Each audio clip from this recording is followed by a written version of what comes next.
Assalamualaikum warahmatullahi wabarakatuh. Ketemu lagi dengan Bagus Juan Maulana SKM dalam video tutorial program Kusta. Teman-teman di akhir tahun ini biasanya menanyakan apa sih indikator kinerja Puskesmas untuk program Kusta, karena teman-teman mau melakukan evaluasi penilaian kinerja Puskesmas khususnya untuk program Kusta. Oke, saya ingatkan kembali ada 4 ya indikator kinerja Puskesmas. Kita bahas satu persatu. Yang pertama adalah CDR atau Case Detection Rate atau angka penemuan kasus baru. Nah, targetnya berapa? Nah, untuk tahun 2022 targetnya itu 11,5 per 100 ribu penduduk. Untuk tahun 2023 targetnya 11,25 per 100 ribu penduduk. Angka ini dari mana? Ini dari Renstra, rencana strategis 5 tahunan Bupati, ya kan? Nah, angkanya itu akan semakin turun. Nah, ini berarti target ya kira-kira sendiri kita Kabupaten Tegal yang membuat ya, karena asumsinya yang namanya program harusnya tambah ke sana tambah baik, makanya angkanya akan semakin turun. Karena asumsinya penderita kusta juga akan semakin turun, semakin sedikit. Tahun 2024 juga nanti di sini 11 per 100 ribu penduduk. Oke. Kalau dikalikan jumlah penduduk Kabupaten Tegal, maka target temuan kasus baru tahun 2022 adalah 184 pasien baru. Untuk tahun 2023 kalau ini dikalikan jumlah penduduk, maka kita harus menemukan 180 pasien baru tingkat kabupaten. Nah, pertanyaannya, kalau misalkan mau ngitung tingkat puskesmas bagaimana? Cara ngitungnya adalah berapa rata-rata temuan kasus baru puskesmas Anda dalam 5 tahun terakhir. Misalkan ketemu angka ya 5 tahun terakhir temuan kasus baru berapa, terus dibagi 5, misalkan ketemunya adalah angka 5. Dibagi berapa rata-rata temuan kasus baru dalam 5 tahun terakhir se-Kabupaten Tegal. Misalkan tercipta angka 150. Maka ngitungnya adalah 5 dibagi 150 dikali target ini tadi, target se-Kabupaten. Itulah jadinya target puskesmas.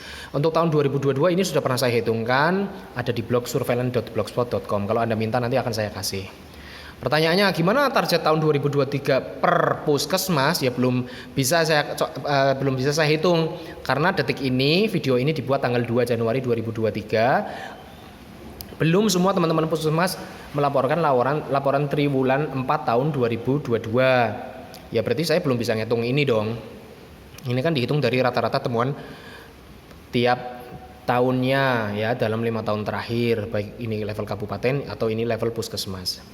Nah, nanti kalau misalkan teman-teman sudah melaporkan laporan triwulan 4 tahun 2022 semuanya, nanti baru saya bisa ngitung target per puskesmas untuk tahun 2023. Indikator yang kedua adalah proporsi kasus kusta pada anak. Cara ngitungnya adalah berapa jumlah kasus kusta pada anak dibagi temuan kasus baru dikali 100%. Targetnya adalah kurang dari 5%. Indikator yang ketiga adalah proporsi cacat tingkat 2. Cara ngitungnya adalah berapa kasus cacat tingkat 2 dibagi kasus baru dikali 100%, targetnya kurang dari 5%. Dan yang keempat adalah RFT rate atau release from treatment atau angka kesembuhan atau angka kepatuhan berobat. Targetnya lebih dari 90%. Nah, cara ngitungnya gimana? Ya berarti pasien yang sembuh, pasien yang menyelesaikan pengobatan dibagi pasien yang sedang berobat dikali 100%. MP berapa, PP berapa? Lah, MP misalkan ketemu angka 80%, PP 85%. Cara ngitungnya gimana kalau untuk RFT rate secara keseluruhan kasus kusta? Cara ngitungnya bukan berarti 80 ditambah 85 terus dibagi 2. Bukan seperti itu, karena ini porsi dan proporsinya masing-masing beda. Artinya pembilang dan penyebutnya masing-masing beda, ya kan? Skalanya kan beda-beda. Misalkan 80% ini kan punya perhitungan dari A per B. Ini tadi adalah angka yang menyelesaikan pengobatan, ini adalah pasien yang sedang berobat. Nah, ini C ini adalah angka yang menyelesaikan pengobatan, D adalah angka yang pasien yang sedang berobat. Nah, ini kan pembilang dan penyebutnya kan beda-beda. Maka nggak bisa kita cara ngitungnya 80 ditambah 85 dibagi 2. Cara ngitungnya adalah ya, A ditambah C, pembilang ditambah pembilang dibagi B ditambah D, penyebut ditambah penyebut. Hasilnya berapa? Per berapa dikali 100%, itulah angka RFT rate. Gitu, terima kasih. Assalamualaikum warahmatullahi wabarakatuh.